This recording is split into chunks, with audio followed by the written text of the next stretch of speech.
Los trastornos de la ansiedad. Vamos a empezar diciendo que la ansiedad es una emoción básica en el ser humano y que cumple una función adaptativa porque la ansiedad, un monto normal de ansiedad, se activa ante el peligro, ¿sí? Por lo tanto, es adaptativo. Es patológico cuando se presenta de manera desproporcionada al estímulo o cuando se presenta de modo independiente, o sea, no aparece una situación, no aparece un estímulo, al menos de manera manifiesta, pero sí aparece un monto de ansiedad desproporcionado. Puede manifestarse en forma episódica o de manera permanente. Los niños y adolescentes ansiosos tienen mayor dificultad para gestionar sus emociones y en general también poseen baja tolerancia a las situaciones de estrés, lo cual puede generar expresiones somáticas, o sea, expresan con síntomas físicos, corporales, sus malestares emocionales. Decíamos que la ansiedad no es típicamente patológica, ya que un monto de ansiedad adecuada forma parte de la vida normal del ser humano. Ahora, hay niños y adolescentes que son más vulnerables a presentar este tipo de trastornos, ¿sí? Y lo que se observa es un alto umbral ansioso. Los niños con ansiedad en general va ligado a los miedos, ¿sí? El miedo es ante un estímulo concreto, ¿sí? Hay un estímulo concreto y aparece la reacción y el desencadenamiento sintomático en relación al miedo.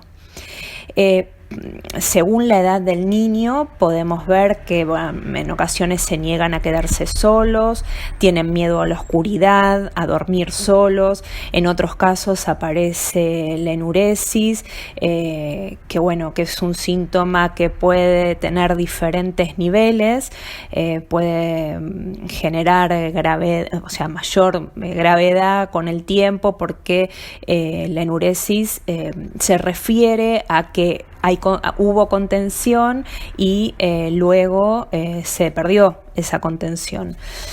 En general suelen ser nocturnas, pero cuando los niveles y los montos de ansiedad son superiores, también se puede trasladar durante el día, ¿sí? También aparecen cambios en el humor, baja considerable del rendimiento escolar, dificultades en la relación con los compañeros, aparecen ahí problemas de comportamiento, y en esa situación los padres empiezan a tener noticias y reuniones de la escuela en relación a estas cuestiones que en general empiezan a sorprender, porque no necesariamente un niño o niña con trastornos de ansiedad genera ruido, ¿sí? Porque es más sintomático y es una sintomatología más silenciosa, pero cuando en estas ocasiones empieza a aparecer dificultades en el comportamiento, los padres tienen noticias de la escuela de manera más recurrente.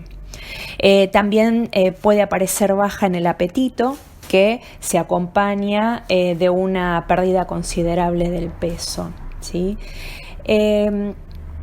Los miedos en general se van resolviendo a lo largo del desarrollo del niño, ¿sí? Cuando esto no se da de este modo, y persiste en el tiempo, y se intensifican con mayor cantidad de signos y síntomas corporales, ahí la consulta es más que oportuna. ¿Qué riesgo genera la ansiedad patológica? Retomando, cuando hablamos de ansiedad patológica, hablamos de una ansiedad intensa que dura demasiado en el tiempo, que crea un malestar muy importante, que intercede tanto en el área social, familiar como escolar. ¿sí? Los trastornos de ansiedad son las consultas más frecuentes que se dan en niños y en adolescentes, y cabe aclarar que cada vez, son mayores. Los factores que la pueden desencadenar, son múltiples. Una situación en el colegio, la separación de la pareja parental, un accidente, una enfermedad, y cómo se va a manifestar va a depender de la capacidad de expresión y verbalización que tenga el niño, niña o adolescente. Entonces, los riesgos de esta ansiedad patológica es la baja en el rendimiento escolar. En los adolescentes, posibilidad de consumo de sustancias psicoactivas, y también, como algo que se está observando muy a menudo, es signos y síntomas de depresión, que tienen que ver con valoraciones negativas hacia sí mismo. En cuanto a los trastornos perturbadores de la infancia, en este caso los trastornos de ansiedad, enunciamos el trastorno de ansiedad generalizada, el trastorno de ansiedad por separación, el trastorno de pánico, mutismo selectivo, trastorno por ansiedad social, fobias específicas, incluyendo trastornos obsesivos compulsivos y trastornos por estrés postraumático. En este caso hacemos esta diferenciación un poquito distinta a la que trabajamos en el encuentro anterior, porque en esta oportunidad nos centramos específicamente en niños y adolescentes. Bueno, en cuanto a los trastornos de ansiedad generalizada, vamos a recordar un poquito lo que hablamos el encuentro anterior, y hablamos de presencias de niveles de mucha ansiedad superiores a los que parecen lógicos, a la situación que lo genera. La persona es consciente de este estado, no sabe a qué atribuirlo, por qué hechos suceden específicos, o si sabe a qué hechos atribuirlos, entiende también que es excesivo. Es el primero que se sorprende de tener estos síntomas, y son esencialmente sensaciones de miedo y de tensión inespecífica. Tienen la sensación que pueden pasar cosas de forma brusca, no sabe definir y describe la sensación de alarma e hipervigilancia.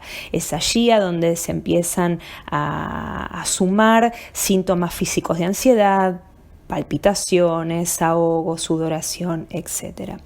Y frente a esa sensación de alarma pueden llegar a querer huir o inhibirse totalmente, de modo que a veces se observa una retracción libidinal importante.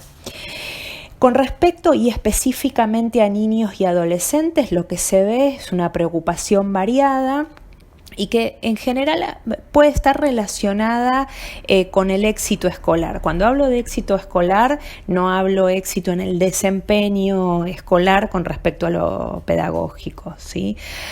Hablo más bien de preocupación por la apariencia, preocupación por el futuro. Se observa que se enojan con frecuencia, una dificultad para concentrarse, dolores corporales que generan imposibilidad de continuar con la tarea, inquietud motora que se acenta, y recordemos, como dijimos en el encuentro anterior, que esto debe ser persistente. Para tener una situación de alarma frente a estas sensaciones, lo que se tiene que observar es que persista en el tiempo, que no sea una característica, ¿sí?, que influya de manera notoria en la globalidad de la vida cotidiana. De esa manera nosotros ahí sí podemos pensar en un trastorno. En el trastorno de ansiedad por separación, si recuerdan, hace un ratito hablamos que la ansiedad va ligada a los miedos.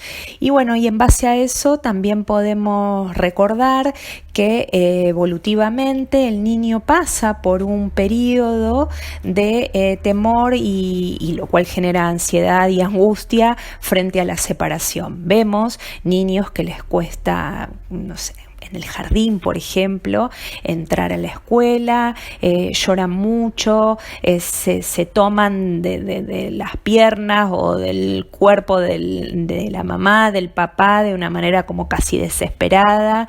Bueno, después también lo que observamos es que ingresan a la escuela y eso va cediendo y los papás quedan hiper angustiados y llaman al colegio y les dicen, no, ahora está bárbaro. Bueno, ahí no sería tan preocupante y lo que llegamos a pensar es que, bueno, que con el tiempo eso va a ir mermando y va a ir desapareciendo. Pero cuando esa situación se hace excesiva, se hace recurrente y persiste, ¿sí? Tenemos niños que se acreta la angustia y con esa angustia empiezan a aparecer síntomas corporales. Entonces ya dejamos de lado el temor para hablar de ansiedad. Bueno, trastorno de pánico. En el ítem anterior estuvimos hablando de la ansiedad por separación y a mí me parece que en algún punto esto también aparece ligado, ¿no? Como que es una manera de traducir en la adolescencia cómo se da el ataque de pánico. Se observan presencias de este ataque de pánico recurrente. ¿Cómo se da? Hay una aparición súbita de miedo intenso y un malestar intenso que alcanza su máxima expresión en minutos. Es como bastante corto, ¿sí? No es como una crisis crónica, aparece de manera muy aguda. Luego de que esta situación aparece, llega a su punto cúlmine y en ocasiones puede bajar la intensidad con la gestión de la propia persona o responde a la contención de las personas más cercanas. Aparece también luego el temor a que vuelva a ocurrir esta situación, porque realmente los síntomas corporales que se dan son muchos y realmente se siente como una situación de mucho temor y de mucha desesperación, ¿sí? Entonces, ante el temor que vuelvan a ocurrir esta situación, no lo dejan de sentir. ¿Por qué? Porque el temor de que vuelva a ocurrir esta situación, lo que genera es que la situación persista y que sea recurrente. El mutismo selectivo. Los niños se observa que hablan en determinadas situaciones, en situaciones específicas, que la familia nos dicen conmigo habla, en casa habla un montón y que en otras situaciones no emiten realmente sonido. Piensen que para alguien que acostumbra a expresar es muy difícil, el control es muy excesivo para que, por ejemplo, durante la jornada escolar aparezca el mutismo, ¿no? Es una condición que al menos a mí me da para pensar mucho. Entiendo que nosológicamente la tenemos ubicada en los trastornos de ansiedad y que en general aparece como síntoma ligado a un trastorno de ansiedad, pero personalmente tengo mis reservas porque también cuando este mutismo selectivo se extiende en el tiempo y se extiende y pasan no solamente meses, sino que jornadas escolares y años escolares en donde el niño o adolescente se sigue comportando del mismo modo. Interfiere claramente en sus logros educativos y sociales. Y bueno, y ahí personalmente creo que hay que preguntarse sobre la comorbilidad y si no está más ligado a otro tipo de patología que para mi gusto es del orden de más del orden del humor, que es lo que vamos a trabajar en el próximo encuentro.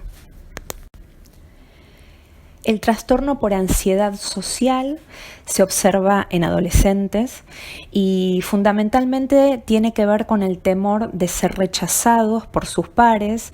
Acá el temor aparece de una manera muy exacerbada.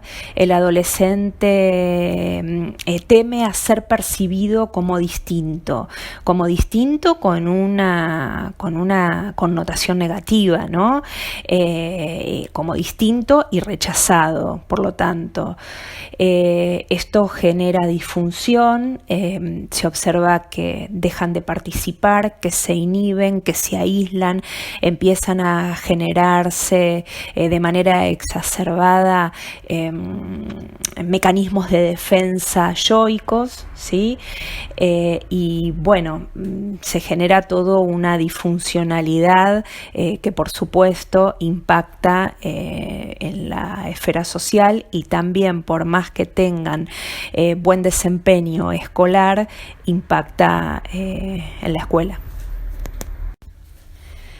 Con respecto a las fobias, el temor aparece siempre ligado a un objeto. Este temor que aparece ligado a un objeto genera disfunción, ¿sí? El temor es totalmente desproporcionado al peligro real que pueda ocasionar eso, ¿sí? Y al contexto también, por supuesto. Y lo que nosotros observamos en la fobia es que constantemente aparece la evitación. ¿Por qué constantemente aparece la evitación? ¿Porque siempre está presente ese objeto fóbico? Y en realidad la respuesta es no. Lo que siempre está presente es la ansiedad que genera eso. La persona, doy un ejemplo, la persona con temor a las arañas. ¿Siempre hay una araña cerca? No, aparece la evitación porque la persona siente que siempre puede haber una araña cerca, ¿sí? O sea, este ejemplo es mínimo, ¿no? Pero para que se entienda lo que quiero decir. Entonces, como está muy presente el temor por evitación, la ansiedad reviste, niveles muy excesivos en gran cantidad de ocasiones. Y con respecto al trastorno obsesivo compulsivo y al trastorno por estrés postraumático, se lo incluye en estas categorías de ansiedad porque justamente los síntomas de cada uno de ellos generan concomitantemente ansiedad, pero no porque sea un trastorno específico de la ansiedad. Continuando con la modalidad de las charlas anteriores, propongo en este encuentro trabajar desde la terapia ocupacional con integración sensorial. El objetivo es sumar estrategias terapéuticas para favorecer la calidad de vida. Bueno, a continuación vamos a brindar una serie de estrategias y recomendaciones generales para aplicar en los contextos en los cuales se desarrolla el niño, ya sea hogar o escuela, y por lo tanto vamos a brindar primero una pequeña explicación sobre lo que es la teoría de la integración sensorial que se utiliza desde la terapia ocupacional. Bueno, ¿qué es la integración sensorial? Por un lado, es un proceso neurobiológico inherente al ser humano que nos permite interpretar conductas. Al mismo tiempo es una teoría sobre estos procesos neurobiológicos y también es un marco de tratamiento que se utiliza desde terapia ocupacional. La definición es la siguiente, que fue creada por la doctora Ginners en el año 1972. Es un proceso neurológico que organiza la sensación del cuerpo y del ambiente y hace posible el uso eficaz del cuerpo dentro del mismo.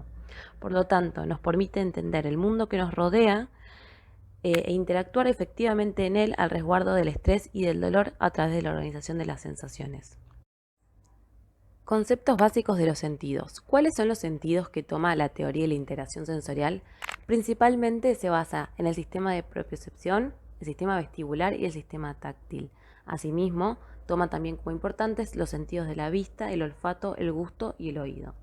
¿A qué nos referimos con tacto? Bueno, se refiere a todas las sensaciones que provienen de los receptores que se encuentran en nuestra piel y que nos brindan información cuando tocamos algo o cuando algo nos toca. E incluye lo que es tacto ligero, tacto profundo, dolor, temperatura y vibración. El sistema propioceptivo o la propiocepción nos brinda información que proviene de los músculos y articulaciones y le permite al cerebro saber dónde está cada parte del cuerpo y cómo se está moviendo en relación al espacio. El sistema vestibular se define como el sentido del propio movimiento y procesa lo que es la información de la fuerza de gravedad y el movimiento. ¿Por qué es fundamental un procesamiento sensorial adecuado? Bueno, porque básicamente nuestra interacción con el mundo y las experiencias sensoriales que recibimos del ambiente deben ser organizadas e interpretadas de manera adecuada para poder responder y participar de manera efectiva en el ambiente en el que nos movemos, ya que va a estar relacionado con el desarrollo de las ocupaciones diarias como el juego, el autocuidado, la educación o participación social, el desarrollo de habilidades, los estados emocionales y los comportamientos y conductas. ¿Qué sucede cuando hay una alteración en el procesamiento sensorial? Se produce lo que se llama un desorden del procesamiento sensorial y se define como una condición que existe cuando la integración de toda esta información sensorial que recibimos del ambiente no se procesa de forma adecuada y se manifiesta por dificultades en el desempeño en una o más áreas de la vida del niño. Cuando se detecta y se determina que hay un déficit del procesamiento sensorial en un niño es cuando se realiza la derivación al área de terapia ocupacional, donde comienza el proceso de evaluación del niño para poder establecer los objetivos y el plan de tratamiento para el mismo. Si bien cada niño tiene sus objetivos particulares e individuales que están vinculados obviamente con lo que se detecta a través del proceso de evaluación, los terapeutas ocupacionales nos especializamos en este enfoque para trabajar con herramientas y estrategias dependiendo de cada niño para los siguientes objetivos generales. Mejorar el procesamiento y modulación de estímulos sensoriales, conocer y brindar estrategias de autorregulación para el niño, aumentar la participación en las ABD del niño, baño, ducha, vestido, alimentación, juego, educación. Nuestra función dentro del tratamiento es dirigir y adecuar las actividades de modo que coincidan con las necesidades de cada uno de estos niños y que impliquen el desafío justo para él. Es decir, que estas actividades o estos juegos que planteamos durante el tratamiento impliquen un nivel de desafío, pero que sea un desafío alcanzable, ¿sí? Que le permita luego desarrollar las habilidades a las cuales apuntamos durante el tratamiento. ¿Dónde intervenimos? Bueno, en tratamiento individual en un consultorio equipado, en escuela a través de la modificación del ambiente y de las tareas y también a través de estrategias que se brinda al ámbito escolar, y en el hogar a través de programas sensoriales y dietas sensoriales y estrategias que se plantean a padres y que se trabaja en conjunto con la familia. Ahora les vamos a compartir algunas estrategias generales para el aula o el hogar desde la mirada de integración sensorial. Los organizadores de la conducta son aquellos elementos o estrategias que nos ayudan justamente a organizarnos y a calmarnos. Se incluyen dentro de las dietas sensoriales, que son los programas diseñados por el terapeuta junto con la familia del niño, teniendo en cuenta la rutina tanto familiar como del niño y las necesidades y las características de ese niño. Lo que se hace en estas dietas sensoriales es regular la cantidad, la intensidad, el momento y el tipo de estímulo sensorial que va a recibir ese niño a lo largo de su semana para ser lo más funcional posible.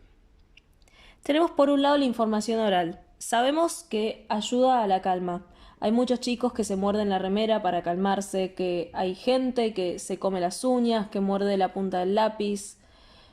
Para canalizar esto, se pueden enseñar a hacer respiraciones profundas cuando uno está ansioso, hacer juegos de soplido sostenido, por ejemplo, hacer una carrera de pompones, dar alimentos crujientes en momentos clave, alimentos crujientes como bastoncitos de zanahoria, cuadraditos de manzana, cereales, pochoclos. Tomar líquidos espesos, un licuado, con las pajitas, las que son como un resorte, como una espiral, y los famosos mordillos, que en vez de arruinarse la ropa, arruinarse las uñas o arruinar el lápiz, tiene un elemento que es específicamente para eso. Hay de distintas densidades y de distintos tamaños, hay de muchísimas formas. Se le puede dar al chico elementos para manipular, pelotas de estrés, spinner, squishy, las botellas sensoriales. El input propioceptivo, que nos ayuda a la calma porque baja el nivel de alerta. Masajes con presión profunda, vibraciones, hay una técnica de cepillado que se puede dar varias veces en el día, se incluye justamente en la dieta sensorial. Y es una técnica que regula la conducta y da este input propioceptivo necesario. Baños de inmersión con esponjas, a todos nos calma un baño de inmersión. Lo que sí después es importante es secado profundo para desensibilizar lo que puede haber sensibilizado el agua caliente o las esponjas. La caja sensorial tiene que tener pocos elementos y personalizados, específicamente diseñada también por el terapeuta para ese niño. No tiene que ser un exceso de información. Tienen que estar esos 3-4 juguetes o juegos que a ese niño le gustan.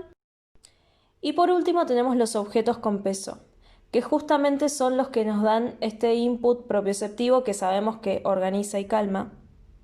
Están las almohaditas de peso, que son como si fueran las almohaditas de semillas, las que usamos para las contracturas, que el niño se las puede poner sobre su regazo en situaciones donde necesita estar sentado y tranquilo. Por ejemplo, en momentos de comida, cuando tiene que hacer la tarea, cuando tiene que prestar atención a una clase.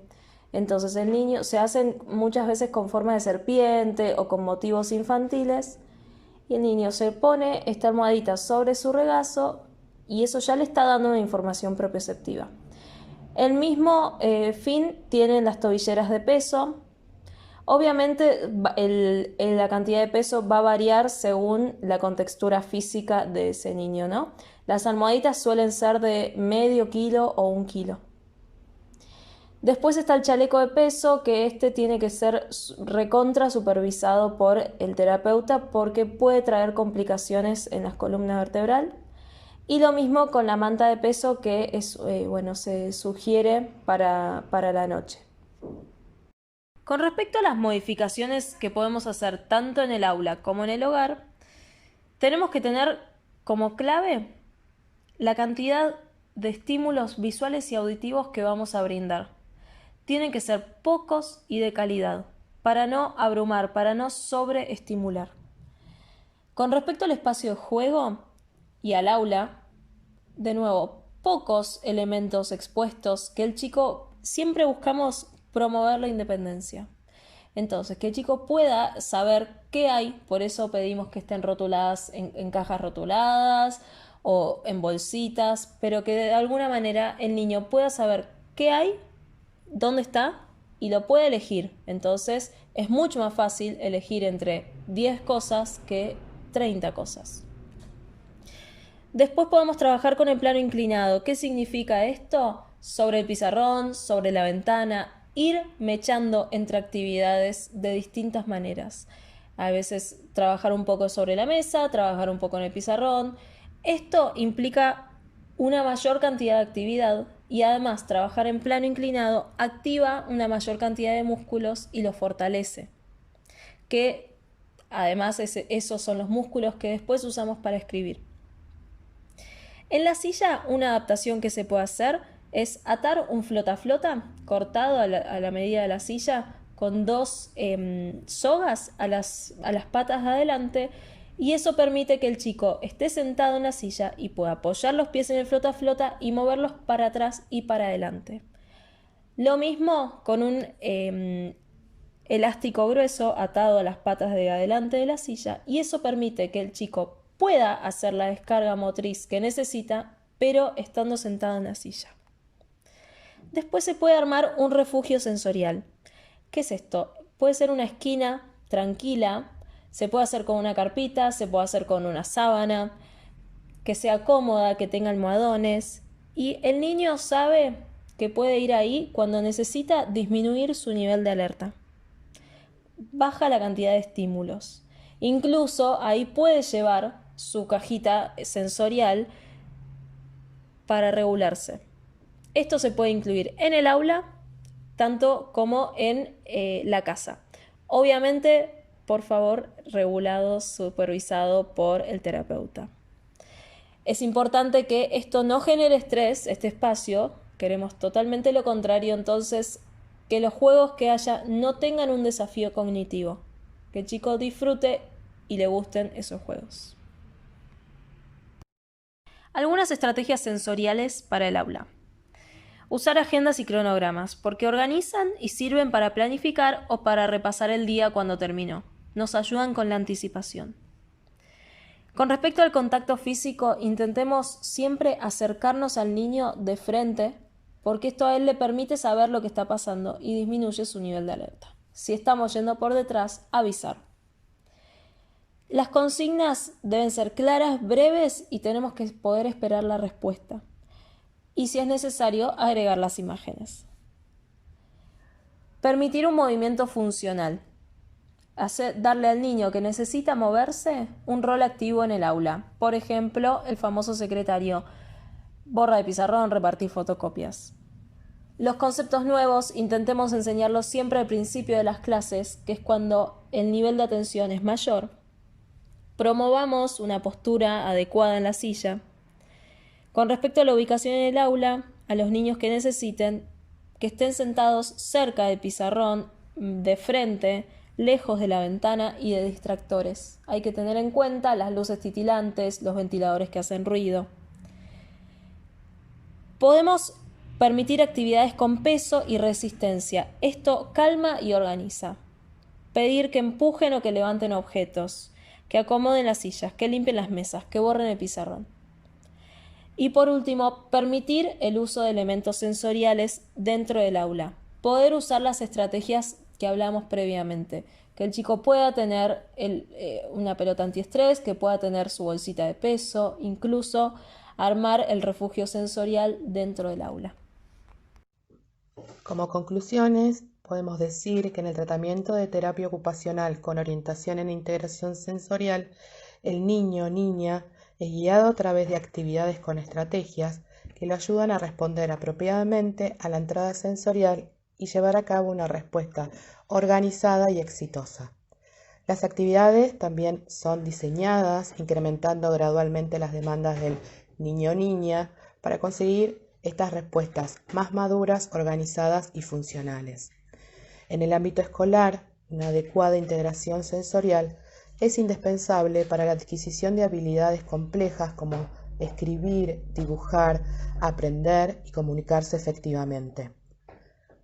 Cuando la terapia de integración sensorial es exitosa, el niño o niña es capaz de procesar información sensorial de manera eficiente y esto puede observarse, por ejemplo, en una mejora en la coordinación y organización motora, las praxias, mejor ajuste emocional, mejora de destrezas de interacción y sociabilización, mayor autoestima y seguridad en sí mismo misma, mayor tolerancia a la frustración, disminuyen conductas irritables, hay adelantos en el desarrollo del lenguaje y el habla, se incrementa la atención en las actividades que lo ayudan a planificar y a organizarse, disminuyen problemas de comportamiento y comienza la ingesta de nuevos alimentos. Todas estas estrategias que se implementan con cada niño o niña son producto de la evaluación, deben ser indicadas y supervisadas por el terapeuta ocupacional del niño, implementadas en conjunto con la familia, escuela y el equipo tratante y necesitan ser variadas, monitoreadas y modificadas frecuentemente.